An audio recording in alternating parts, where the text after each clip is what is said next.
So hello dear student, কেমন আছো? I hope প্রত্যেকে শুধু ভালো না ভীষণ ভালো আছো।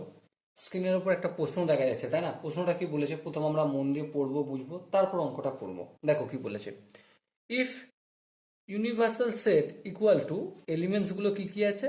1 2 3 4 5 6 7 8 9 10।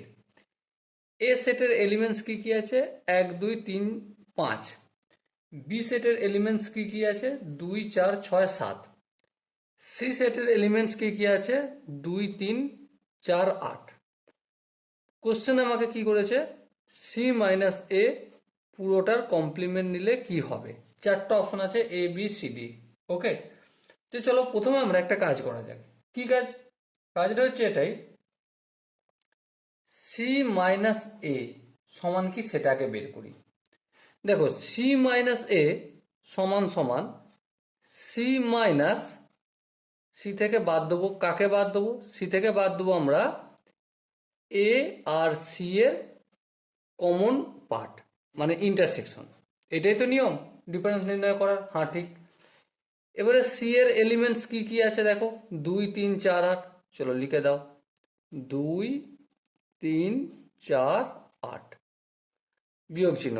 এ আর সি এর মধ্যে কি কি কমন আছে দেখো, এ আছে 1, সি এ নেই। এ আছে 2, সিও 2 আছে, তাহলে 2টা লিখবো।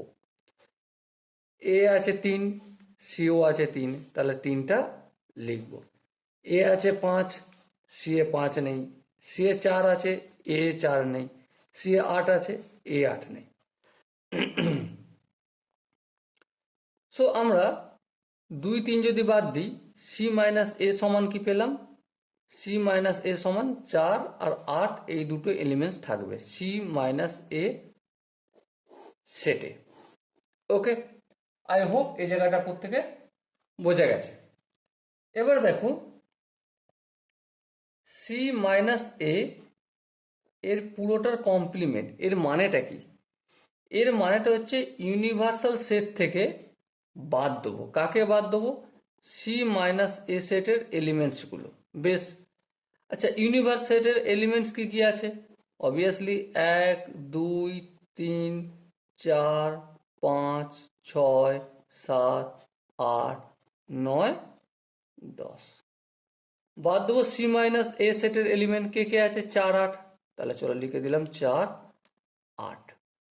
এবার লক্ষ্য করো, 4 8 যদি বাদ দিই তাহলে এখানে কি থাকবে? থাকবে আমার 1 থাকবে, 2 থাকবে, 3 থাকবে, 4টা নেবো না কারণ এখানে বাদ দিচ্ছি। 5 থাকবে, 6 থাকবে, 7 থাকবে, 8টা নেবো না কারণ 8টা বাদ দিচ্ছি। 9 থাকবে, 10 থাকবে। সো দেখো, এবারে সি মাইনাস এ এর কমপ্লিমেন্ট কি পেলাম? 1 2 3 5 6 7 9 10। সো এখানে এ বি সি ডি চারটা অপশনের মধ্যে এ অপশনটা যদি আমরা লক্ষ্য করি, কি দেখবো? 1 2 3 5 6 7 9 10। তাহলে এটার সঙ্গে ম্যাচ করছে এ অপশন, সো এ অপশনটা হবে সঠিক answer. Okay, so dear student, I hope তোমরা প্রত্যেকে এই কোশ্চেনের কনসেপ্টটা বুঝতে পেরেছো। যদি কোনো জায়গায় বুঝতে অসুবিধা থাকে, কনফিউশন থাকে, তাহলে কি করতে হবে? কমেন্ট সেশন আছে, কমেন্ট অবশ্যই জানাবে।